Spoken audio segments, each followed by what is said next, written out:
Presidente, bienvenido a Euronews en esta reunión que está teniendo lugar en Dubái, pero la primera pregunta que me gustaría plantearle tiene más que ver con casa y es Paraguay hospeda la presidencia del Mercosur, por lo tanto, ¿qué objetivos se plantea para este 2026? Muchas gracias, María. Muy contento. Realmente esta presidencia le encuentra a Paraguay en un momento muy bueno. La economía creciendo, por tercer año la economía que más crece en América Latina y por supuesto como parte del Mercosur. Pero el país que es más abierto dentro de todos los países del Mercosur, este diálogo que estamos viviendo de integración, ¿verdad? Porque por un lado la retórica de tarifas por parte del gobierno americano le ha movido al mundo entero a integrarnos. Un acuerdo entre el Mercosur y la Unión Europea, 25 años de discusión, finalmente los últimos días de diciembre se aprueba y en enero le dio el empuje final, así que un agradecimiento ahí al presidente Trump que nos llevó finalmente a esta conclusión. ¿Sin Trump no se hubiese firmado? Yo creo que no. Yo creo que el mundo estaba en un estado de somnolencia, no nos movíamos y él vino a movernos a todos. Él vino a desafiar lo que creíamos que era estable y eso nos llevó a tener que salir de la zona de confort. Así que yo celebro que hayamos llegado a este acuerdo. En el semestre anterior, también como una señal a la Unión Europea, cerramos un acuerdo con Singapur entre el Mercosur, ya un acuerdo implementado. Y en este semestre queremos terminar el acuerdo con Emiratos Árabes Unidos. Pero tampoco nos quedamos ahí. Estamos en conversaciones con Japón, con Corea del Sur. El presidente Lula está yendo a India en las próximas semanas, también con un mensaje del Mercosur. Queremos un acuerdo así como la India acaba de cerrar con Estados Unidos o está en conversaciones también con la Unión Europea. Así que creo que el mundo hoy fuera de Estados Unidos está en modo integración. Y eso yo creo que es algo muy bueno. Y resulta interesante porque la Unión Europea repite, insiste también en esa idea del objetivo ahora mismo es diversificar mercados. El choque fue duro el año pasado con el presidente Trump. El objetivo ahora, sin embargo, es diversificar, abrirse al mundo. Entiendo que también es el objetivo por parte del Mercosur. Totalmente, el objetivo del Mercosur y por supuesto el Mercosur que tiene ya 35 años, el bloque económico más importante de América Latina, uno de los más grandes del mundo, ha avanzado, pero también nos queda esa sensación que podríamos haber hecho más. Porque, por supuesto, las dos economías más grandes, Brasil y Argentina, no siempre se han entendido y esta ocasión no es la diferencia. Y esa es mi pregunta, ¿cómo se maneja de manera neutral ser el árbitro ahora que Paraguay tiene la presidencia, al señor Lula por un lado y al señor Milei por el otro? Personalmente una excelente relación con ambos, una posición muy pragmática donde yo he dicho del comienzo, yo no voy a mirar tanto ni a la izquierda ni a la derecha, quiero mirar para adelante. Quiero mirar a aquello que nos va a unir, respetando las diferencias que pueden tener, incluido con otros países, muchísimas, ¿verdad? Pero también esa ideología o ese extremismo ideológico le ha hecho mucho daño a América Latina. El supuesto socialismo del siglo XXI lo único que hizo fue dividir a los países de América Latina. Hoy queremos dejar atrás eso y queremos mirar para adelante. Queremos ser respetuosos por la democracia, es así, cada pueblo elige a sus líderes y obviamente cada pueblo sabe por qué elige a sus líderes, pero tenemos que trabajar en una integración que le sirva también a nuestros pueblos. Así que hoy te digo que Mercosur está pasando un buen momento, a pesar de las diferencias que podamos tener en términos de cierto sesgo ideológico, pero hay un entendimiento que el Mercosur tiene que avanzar.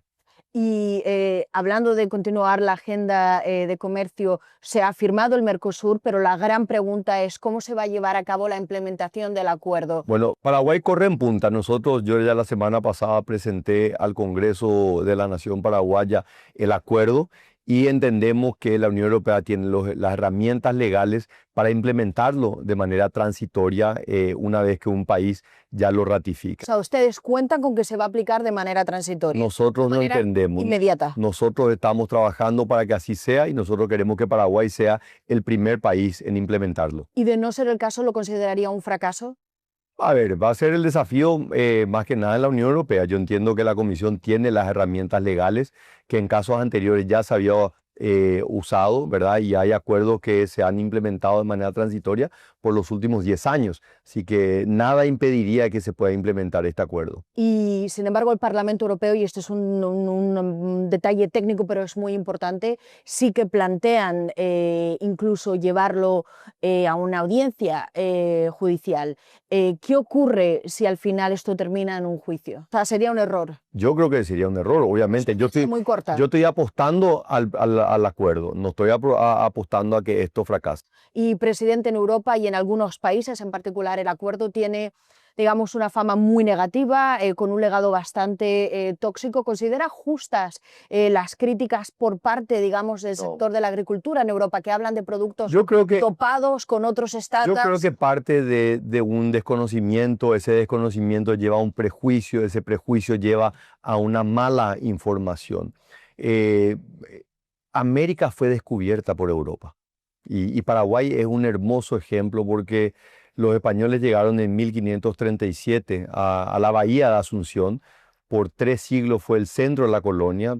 70 ciudades fueron fundadas de expediciones. Buenos Aires fue fundada por una expedición que salió de Asunción. Fuimos una de las primeras naciones en ser independientes. Nuestro tronco común es con Europa. Pero en los últimos años, y principalmente desde la formalización de la Unión Europea, y la moneda única, el proceso de integración se profundizó mucho en Europa. Y esa profundización del bloque europeo hizo que se desconectara de otros bloques o de otras regiones como es América Latina. Entonces, hoy un europeo que cree que conoce Sudamérica sobre la base de lo que conocía de décadas anteriores, del 70, del 80, desconoce totalmente, no conoce absolutamente nada, pues nuestros países han cambiado de una manera tremenda, se han desarrollado, el capital humano ha crecido. Es una visión, digamos, estereotipada de lo que es... Yo creo que sí, yo creo que quedó en el tiempo, quedó rezagada en el tiempo, entonces hoy Europa tiene que redescubrir América Latina, tiene que redescubrir a Sudamérica y por supuesto Mercosur es una gran oportunidad. ¿Y considera que los europeos le prestan la atención que un continente tan importante y tan estratégico desde tantos puntos de vista, le presta a Europa la atención que debería, que resulta de alguna manera casi imperativa, o este todavía es un continente que ha sido dejado? Fue totalmente dejado de lado y yo creo que en este mismo proceso, la integración europea, la incursión de China al comercio mundial y obviamente China ha entrado a competir muchas veces cuestionando o nosotros cuestionando su respeto a las leyes ambientales o las leyes laborales. O sea, entra a competir, pero no la igualdad de las reglas que tenemos todos los países, ¿verdad? Y yo creo que ahí Europa está perdiendo una enorme oportunidad porque si hay una región que puede competir a nivel mundial es América Latina, porque tenemos talento joven, población eminentemente joven, una población que ya son nativos digitales, tenemos esa tremenda abundancia de recursos naturales, no solamente los alimentos que crecen arriba de la tierra, sino los minerales que están abajo de la tierra, que son tan críticos para esta nueva oleada tecnológica. Entonces creo que todo lo que el mundo necesita, demográficamente con poblaciones jóvenes, geográficamente con territorios grandes y tierras fértiles, con agua dulce y por supuesto liderazgo en transición energética, porque si hay una región que lidera hoy la transición energética con las fuentes renovables es América Latina. Entonces nuestra región tiene absolutamente todo lo que Europa y el mundo necesitan. La región, sin embargo, también tiene muchos problemas. Cuando hablamos de una economía que es volátil, inflación, criminalidad, corrupción, todo eso también existe en el contexto latinoamericano. Hablamos de cambios por parte de Europa con respecto a Latinoamérica, pero ¿debe Latinoamérica también cambiar ella misma? Totalmente. O sea, nosotros estamos lejos de sentirnos satisfechos. Por eso, y Paraguay es el claro ejemplo, si vos mirás los últimos 65 años, las 10 economías de Sudamérica, cómo se han desempeñado económicamente, la que más ha crecido ha sido Paraguay, 1500% de crecimiento económico. La que menos ha crecido ha sido Venezuela, 28%. Claramente no es la diferencia de recursos naturales porque Venezuela tiene más recursos naturales, es más, uno de los países más ricos del mundo. Entonces, es lo que nosotros hemos condenado a lo largo de los últimos años, ¿verdad? Que el régimen, primero de Hugo Chávez y luego Nicolás Maduro, ha hecho un daño tremendo a una economía como la venezolana. Ahora, Paraguay, que ha sido la economía que más ha crecido, y esto se repitió nuevamente el año pasado, crecimos más del 6%, nosotros no estamos satisfechos. Por eso estamos buscando ingresar a la OECD, porque creemos que es un grupo de países que aspira a un nivel de desarrollo alto. Nosotros estamos aspirando a ser no solamente una nación mucho más desarrollada, sino ser de las más desarrolladas de América y del mundo. Entonces, para nosotros, cuando tomamos en cuenta la población, el territorio, la geografía, la abundancia de recursos naturales, nosotros tenemos absolutamente todo para ser la región más desarrollada del mundo. Y en su caso, ¿qué marco de tiempo se da? Porque Nosotros estamos tenemos hablando de cambios que pueden llegar a final de este año, estamos hablando de un mandato entero en el que pues, uno a lo mejor no puede ser suficiente, un segundo mandato. Nosotros hemos iniciado, en el caso del ingreso a la OECD, nosotros hemos solicitado ya que se inicien los trabajos para que se considere la membresía de Paraguay. En el año 2025, el año pasado, se inició un programa país para evaluar cuáles son las áreas en donde Paraguay todavía tiene que hacer reformas.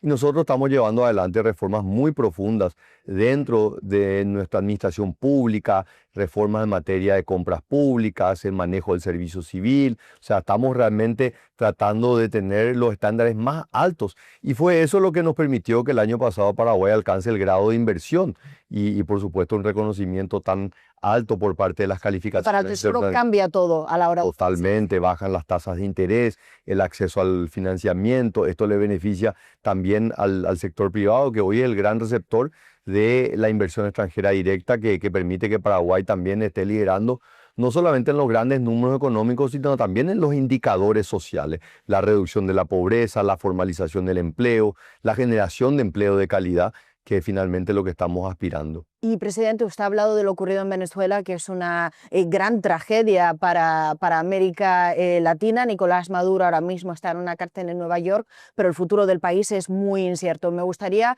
primero preguntarle cómo valora la intervención de Estados Unidos. Sabe que provocó críticas tanto en Brasil como en México, como una gran injerencia política en el país. Y segundo, ¿qué objetivo se marca o se debería marcar la región en este camino, se entiende, hacia una democracia en Venezuela, que repito, no está claro que sea al final el objetivo del señor Trump?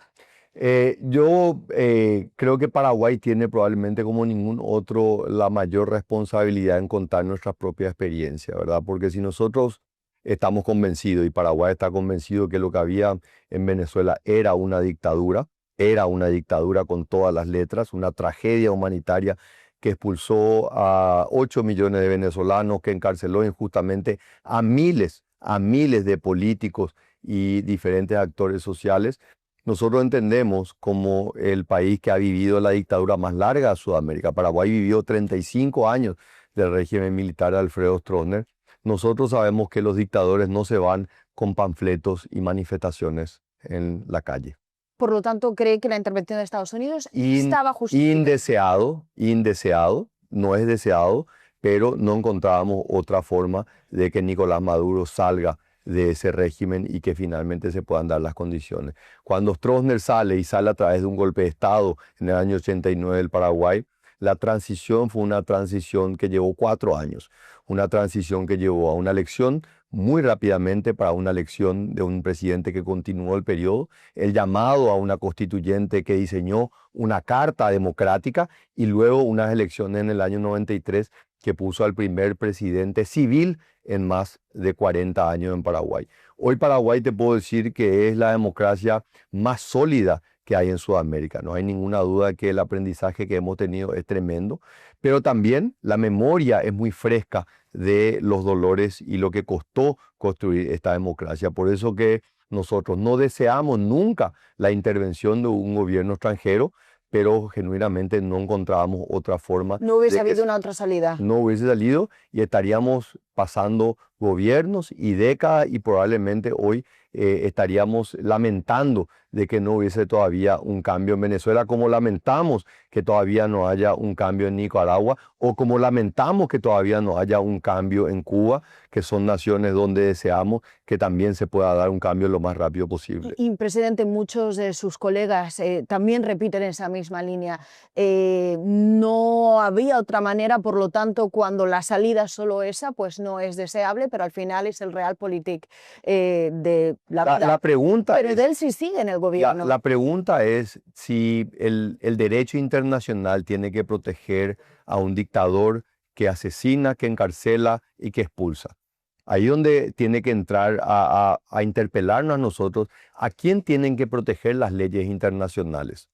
¿Verdad? Por eso nuestro entendimiento de que por más indeseado que haya sido una intervención militar, no había otra forma de poder liberar a tantos venezolanos que estaban encarcelados. Ahora la cuestión es si Delcy fue electa, no fue electa. Paraguay particularmente no reconoció la victoria de Nicolás Maduro. Nosotros reconocimos a Edmundo González como el legítimo ganador de las elecciones.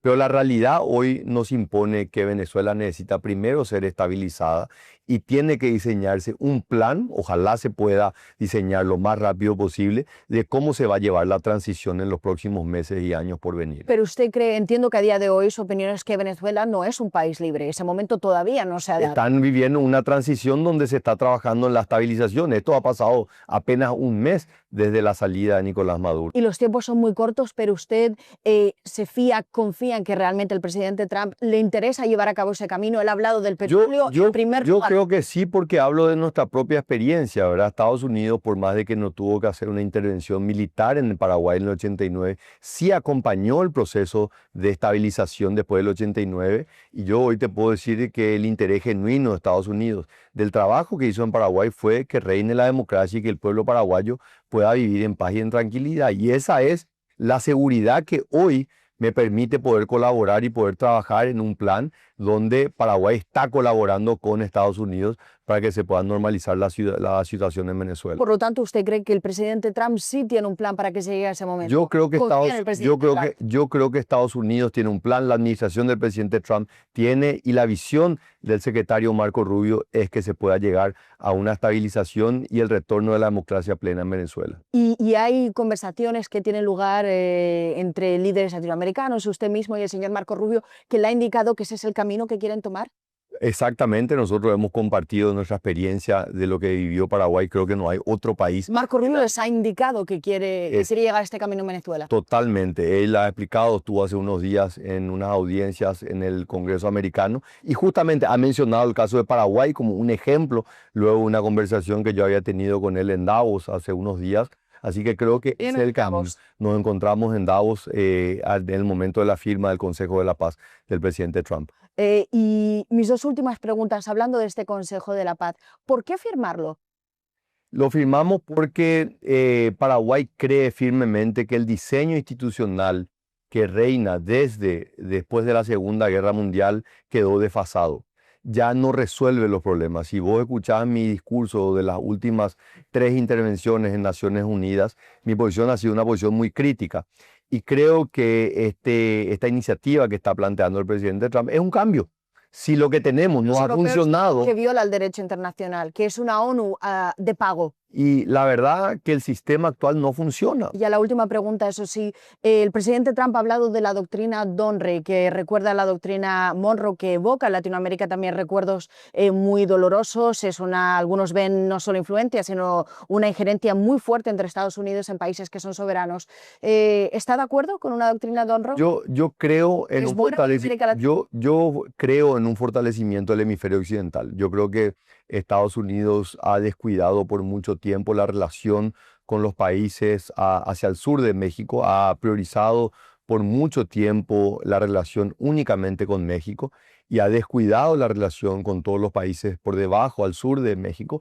Creo que este interés que está reflejado... ¿No lo entiende como una injerencia? No, para nada. O sea, no es yo creo que depende de cada país, de cuán fuerte cada país se sienta. Yo creo que ningún país, ni Estados Unidos, de China, va a resolver la situación de los países en América Latina. Creo que nosotros tenemos que ser responsables por nuestras acciones, tenemos que fortalecer nuestras instituciones, tenemos que integrarnos al mundo. No tenemos que depender ni de un país ni de una zona, porque tenemos que entender que las circunstancias cambian y que las alianzas del pasado no van a ser las alianzas del futuro, pero sí reconozco que en el hemisferio occidental, donde hemos abrazado a la democracia como el mejor sistema político, a nosotros nos conviene, nos interesa que la democracia más grande del mundo, que es la democracia americana, se interese en nuestra región. Así que me preguntás, ¿me parece bien revivir la doctrina Monroe? Creo que sí. Creo que sí, pues con esa frase y esa última conclusión llegamos al final de esta entrevista, presidente. Gracias por su tiempo. Muchas gracias a ustedes.